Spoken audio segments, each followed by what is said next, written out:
Border में केंद्रीय रक्षा मंत्री राजनाथ सिंह की चुनावी सभा। अभिनंदन करेंगे जावा विधानसभा क्षेत्र की जनता की ओर से जावा मंडल भाई माला से अपने राजनाथ सिंह जी साहब का स्वागत करें। हम सबको सुरक्षित रखने के साथ साथ हमारी रक्षा करने के साथ साथ संपूर्ण देश की रक्षा करते हुए स्वागत सत्कार अभिनंदन कीजिए। भारत माता की, भारत माता की। स्वागत है भाई, स्वागत है, स्वागत है भाई, स्वागत है। जोरदार तालियों से अभिनंदन एक बार जोरदार। हमारे देश के रक्षा मंत्री माननीय राजनाथ सिंह जी साहब हमारे बीच में पहुंच चुके हैं और उनका स्वागत करें, अभिनंदन करें, ये आग्रह कर रहा हूं। कोई नहीं बोलेगा। जाऊं आश्वस्त होके, इधर के लोग बतलाओ मेरे नौजवानों आश्वस्त होकर जाएं, इधर के लोग आप लोग बतलाइए आश्वस्त होकर जाएं। बहुत भरोसा आप लोगों ने जगाया मेरे ऊपर किया है, बहुत भरोसा किया है। इसलिए एक बार मैं शीश झुकाकर आप सभी बहनों भाइयों का हार्दिक अभिनंदन करता हूं और यहीं पर अपना निवेदन समाप्त करता हूं।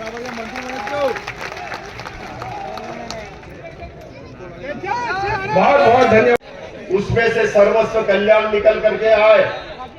जब प्रजातंत्र के महायज्ञ में हम अपनी अपनी आहुति प्रदान करें तो संपूर्ण देश का, प्रदेश का और हमारे क्षेत्र का सर्वांग अपने मत के दान के द्वारा तो दान करे तो सुपात्र को करे, दान करे तो सुपात्र का चयन करके करे और अपना दान का प्रतिफल सबके कल्याण को लेकर के काम करे।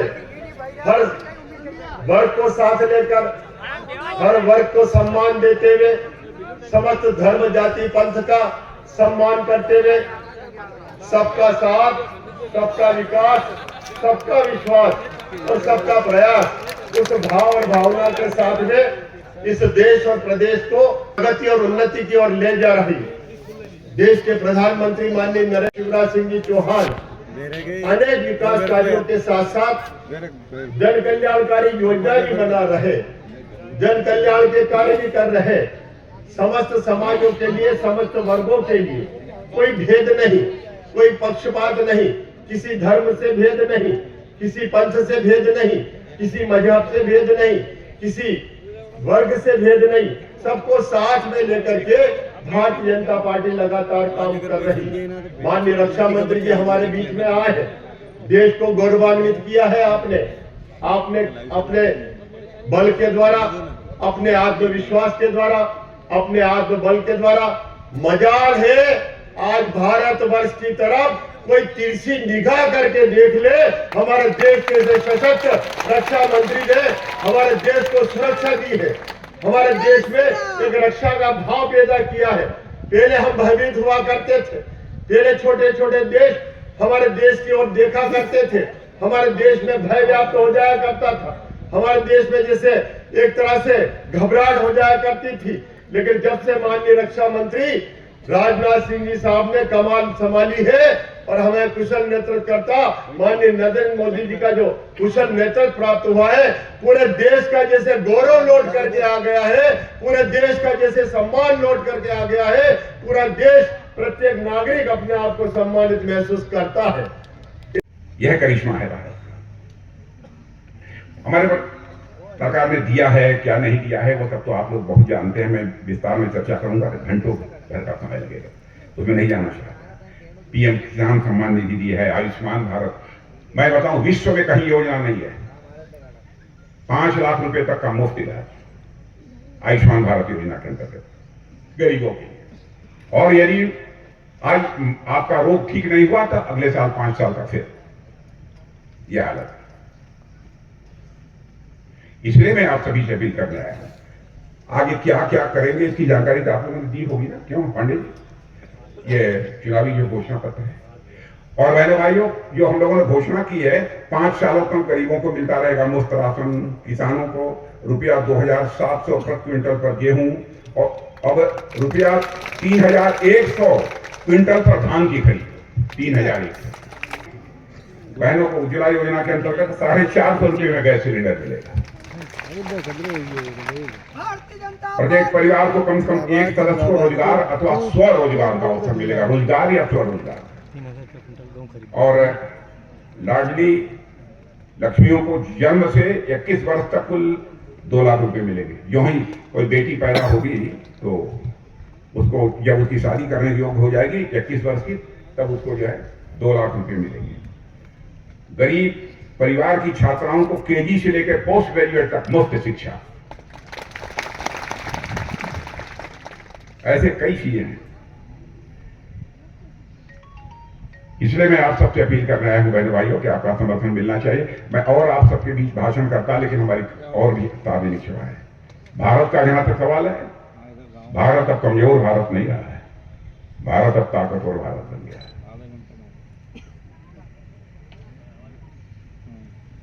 यदि हमको कोई आंख छेड़ेगा तो हम उसे छोड़ेंगे नहीं। आपने देखा वही पुलवामा की घटना हुई थी। हमारे प्रधानमंत्री जी ने हम 2-3 लोगों को बुलाया, 10 मिनट में फैसला कर लिया। उसके बाद हमारे बहादुर सेना के जवानों ने सीमा के इस पार भी नहीं बल्कि सीमा के उस पार जाकर आतंकवादियों का सफाया करने में कामयाबी हासिल की थी। यह है भारत। सारे हथियार, टैंक, तोप, हवाई जहाज, फाइटर प्लेन बाहर से मंगाते थे 9 वर्षों के अंदर ही, और विशेष रूप से 5 वर्षों के अंदर रहने वाली तेजी के साथ अब यह सब सारी चीजें भारत में बन रही हैं और भारतवासियों के हाथों से बन रही हैं। और हम 20,000 करोड़ रुपए से अधिक अब एक्सपोर्ट करने लगे। और जब हमारी सरकार बनी थी उस समय 1100 करोड़ रुपए का एक्सपोर्ट होता। यह है हमारा भारत। मध्य प्रदेश को यह आप ताकत देंगे मेरे भाइयों, पूरे भारत को यह ताकत मिलेगी, पूरे भारत को ताकत मिलेगी।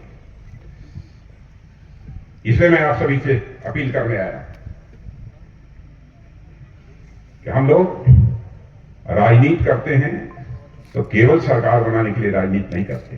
सरकार बनाना भी है आवश्यक। हम राजनीति करते हैं तो देश बनाने के लिए राजनीति करते हैं, समाज बनाने के लिए राजनीति करते हैं। यह हमारा चरित्र है।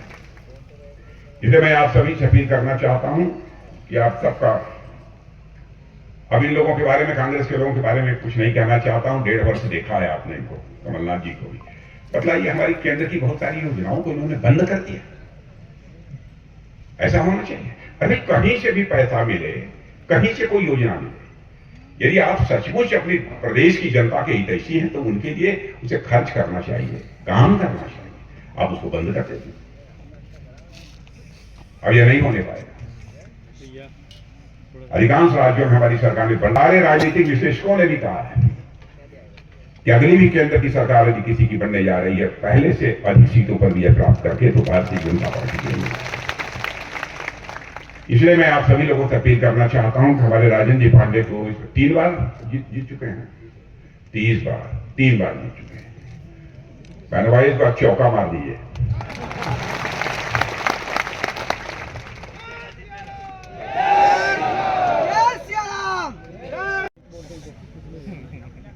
पहले यही नेता लोग केवल कबूतर छोड़ने की बात करते थे, जब कोई यहां शांति का संदेश, कबूतर शांति का संदेश देता था।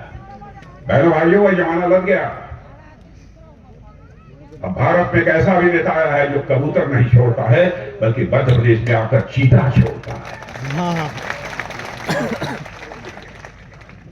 ये भारत में है।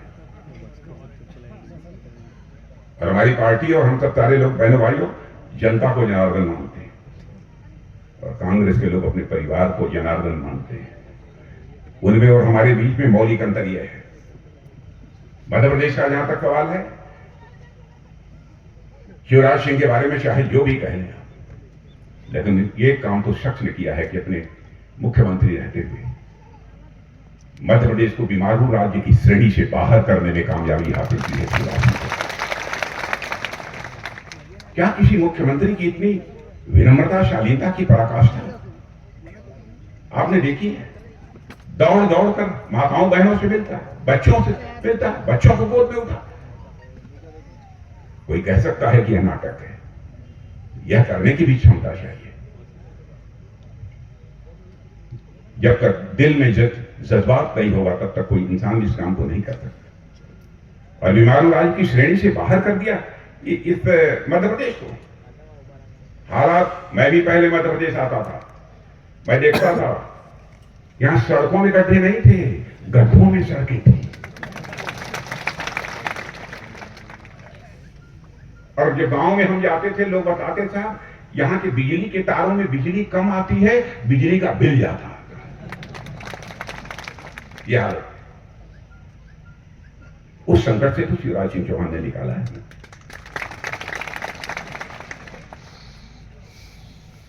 वैसे उल जुलूल कोई आरोप लगा दे भ्रष्टाचार का, मैं जानता हूं शिवराज सिंह चौहान हमारे साथ काम किए हैं। मैं यूथ विंग का ऑल इंडिया प्रेसिडेंट था, तो यहां स्टेट प्रेसिडेंट थे, उसमें भी काम करते हुए मैंने देखा। घर से कैसे आया, कैसे खड़ा रहना भाई, घोर परिश्रम, टले भाई भ्रष्टाचार का पास है सवाल है। खड़ा रहने का, आरोप तो मर्यादा पास है खड़ा रहने का, हम सभी लोगों ने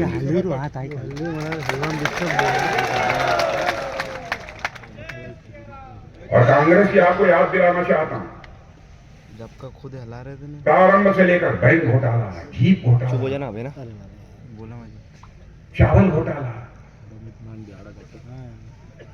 कौन कौन से घोटाले हुए, 2G घोटाला। और बहनों भाइयों, भ्रष्टाचार के आरोप में कांग्रेस के नेताओं को जेल की हवा खानी पड़ी है। 9.5 वर्षों से हमारी केंद्र में सरकार है, कोई मां का लाल उंगली उठाकर तो कह दे कि हमारी सरकार के ऊपर एक भी भ्रष्टाचार का आरोप नहीं। इसलिए आपसे वोट मांगने आया। और आप देख रहे हैं अब तो भारत के वैज्ञानिक चंद्रमा की यात्रा कर रहे हैं, सूर्य की यात्रा कर रहे हैं, मंगल की यात्रा कर रहे हैं। और आपको जानकर खुशी होगी, हॉलीवुड की फिल्म जितने पैसे में बनती है, उससे कम पैसे में हमारे वैज्ञानिकों ने चंद्रयान बना दिया बहनों भाइयों, चंद्रमा। और इतना ही नहीं, धन दौलत के मामले में जीडीपी से सकल घरेलू उत्पादन, एक दूसरी भाषा में कहें अर्थव्यवस्था का आकार, पहले भारत 11वें स्थान पर खड़ा था दुनिया में। आपको गौरव की अनुभूति होनी चाहिए मेरे बहनों भाइयों कि आज भारत जंप लेकर आज 5वें स्थान पर आकर खड़ा हो गया। 9-9.5 वर्षों में कांग्रेस, आपने क्या किया 50 वर्षों में? 9-9.5 वर्षों के अंदर मोदी जी ऐसे शख्स ने प्रधानमंत्री बनने के साथ भारत का कद सारी दुनिया में इतना ऊंचा कर दिया,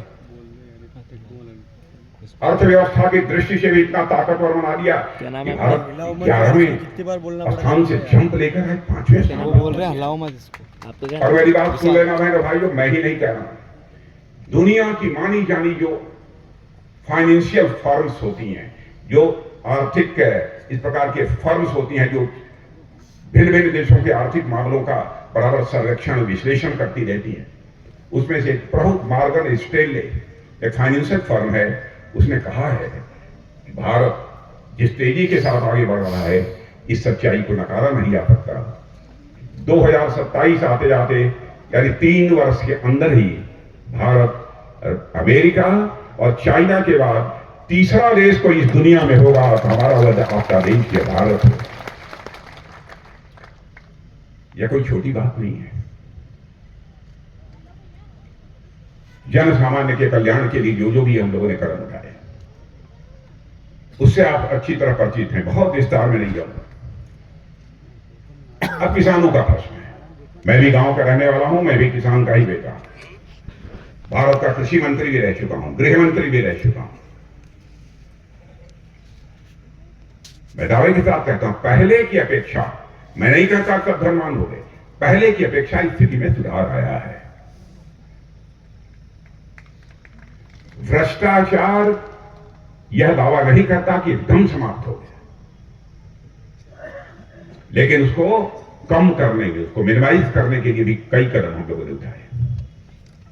मैं याद दिलाना चाहता हूं, राजीव गांधी जी जब भारत के प्रधानमंत्री थे, तो उन्होंने एक बार बहुत ही निराशा और हताशा में कहा था, मैं राजीव गांधी जी की आलोचना नहीं करता, मैं किसी भी पूर्व प्रधानमंत्री की आलोचना नहीं करता हूं, जीवन में मर्यादाओं का पालन किया है।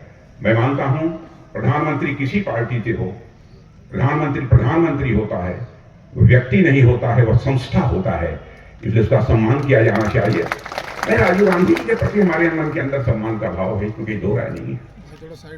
लेकिन राजीव गांधी जी ने लाचारी में कहा था, क्या करें, 100 पैसा मैं ऊपर से भेजता हूं नीचे के लिए, बहुत मुश्किल 15 पैसा लोगों की जेबों में पहुंच पाता है। ये उन्होंने लाचारी व्यक्त की, यानी शेष पैसा भ्रष्टाचार की भेंट चढ़ जाता है। इस चुनौती को आजाद भारत के इतिहास में किसी ने, किसी मां के लाल ने स्वीकार किया, तो शख्सियत का नाम है श्री नरेंद्र मोदी। और मेरे किसान भाई, आप सब यहां पर मौजूद हैं। यानी 2-2 करके 3 बार में, यानी पूरे वर्ष में 6,000 रुपया दिल्ली के बैंक से चलता है, तो 6,000 रुपया आपकी जेब में पहुंचता है। 1 पैसा भी भ्रष्टाचार की भेंट नहीं चढ़ने पाता। यानी यदि हम भ्रष्टाचार को दूर करना चाहते हैं, तो भाषण देकर भ्रष्टाचार समाप्त नहीं किया जा सकता है। सिस्टम में बदलाव लाकर, व्यवस्था में बदलाव लाकर ही भ्रष्टाचार पर काबू पाया जा सकता है। और इस प्रकार से सिस्टम में बदलाव लाने के लिए हमारी सरकार ने कई कदम उठाए हैं, और उस दिशा में हम तेजी के साथ आगे बढ़ रहे हैं। भारत एक सारी दुनिया में लोगों की धारणा ही इसके बारे में बदल गई है। मैं आपको याद दिलाना चाहता हूं, कोरोना के संकट से आप सभी प्रभावित रहे होंगे। शायद ही कोई ऐसा परिवार होगा जो शायद कोरोना के संकट से बच गया होगा। बहनों भाइयों, भारत में कोरोना की वैक्सीन नहीं बनती थी। यह हुआ कि दुनिया के दूसरे देशों से मंगाया जाए, सारी दुनिया में कोरोना का संकट पैदा हो गया, वैक्सीन नहीं थी। हमारे प्रधानमंत्री तुरंत बंगलौर गए, वैज्ञानिकों से उन्होंने बातचीत की, कहीं भारत में बनाओ कोरोना, भारत के वैज्ञानिकों के हाथों से कोरोना का ठीक वैक्सीन बनना चाहिए। कोरोना का वैक्सीन भारत में बनना चाहिए, भारत के वैज्ञानिकों के द्वारा बनना चाहिए। और हमारे भारत के वैज्ञानिकों ने कोरोना का वैक्सीन तैयार किया। और आपको जानकर खुशी होगी, अमेरिका जैसे देश, अभी कुछ ही दिनों पहले मैं अमेरिका गया था, अमेरिका जैसे धनवान देश में भी सभी नागरिकों को वैक्सीन की 2 डोज नहीं लगी है तो केवल और केवल भारत के नागरिकों को ही कोरोना की 2 डोज। और हमारे देश के वैज्ञानिकों ने ऐसा करिश्मा किया कि बहनों भाइयों, केवल भारतवासियों के लिए कोरोना का वैक्सीन तैयार नहीं किया, बल्कि दुनिया के अन्य देशों के लिए 100 देशों को हम लोगों ने वैक्सीन मुहैया कराया था। अब सोचिए भारत की प्रतिष्ठा दुनिया में कितनी बड़ी है। निवेदन कर रहा हूं, वे आए और उपस्थित जनसमूह को संबोधित करें, करतल ध्वनि से सम्मान करें।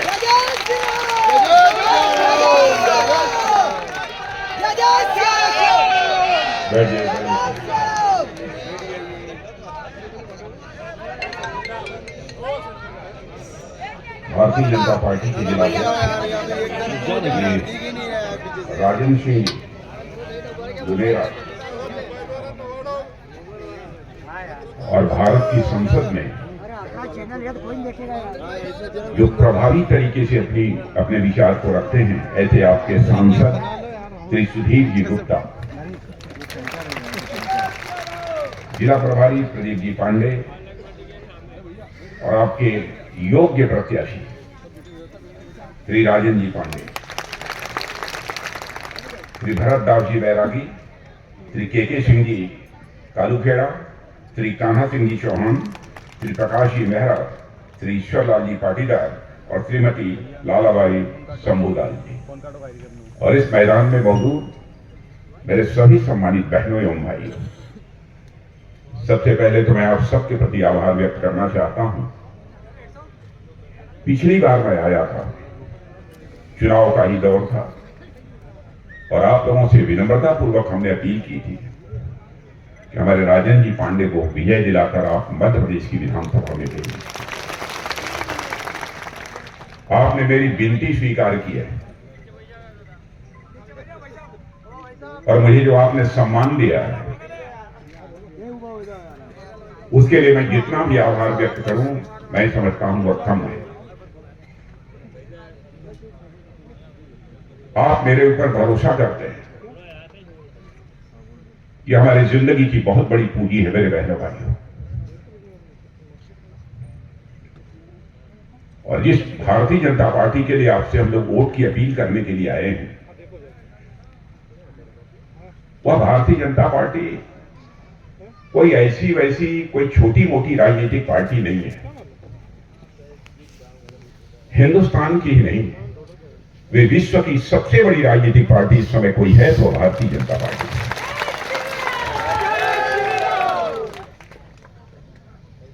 आप ये कह सकते हैं राजनीतिक पार्टियां तो सभी बराबर ही होती हैं। चुनाव का जब भी दौर आता है, जनता के बीच खड़े होकर नेता तरह तरह के आश्वासन देते हैं। चुनाव समाप्त हो जाता है, उसके बाद अपने आश्वासनों को भूल जाते हैं। जो कहते हैं वो करते नहीं है। लेकिन बहनों भाइयों, मैं विश्वास के साथ कह सकता हूं, हमारे यहां कोई व्यक्ति गड़बड़ हो सकता है, लेकिन पार्टी का यहां तक प्रश्न है। भारत के राजनीति के पन्नों को पलटकर आप देखिए, जो कुछ भी हम लोगों ने कहा है अक्षरशः उसका पालन किया है। आप सब पढ़े लिखे लोग यहां पर मौजूद हैं। 1951 में जब हम लोगों ने भारतीय जनसंघ के रूप में अपनी राजनीतिक यात्रा प्रारंभ की थी, तब का हमारा चुनावी घोषणा पत्र उठाकर देख लीजिए। बाद के चुनावी घोषणा पत्रों को भी उठाकर आप देख लीजिए। जो भी हम लोगों ने कहा था अक्षरशः उसका पालन किया है। मैं आपको याद दिलाना चाहता हूं, 1951 में जब पहला चुनाव हुआ था, उस समय हम लोगों ने जनसंघ के रूप में अपने घोषणा पत्र में यह कहा था कि जब कभी भी भारत के संसद के दोनों सदनों में हमको स्पष्ट बहुमत मिल जाएगा, तो हम जम्मू कश्मीर जिसे धारा 370 के तहत विशेषाधिकार प्राप्त है, हम चुटकी बजाकर उसे समाप्त करेंगे। और आपने देखा कि संसद के दोनों सदनों के बहुमत मिलने के साथ ही धारा 370 को हमने समाप्त कर दिया।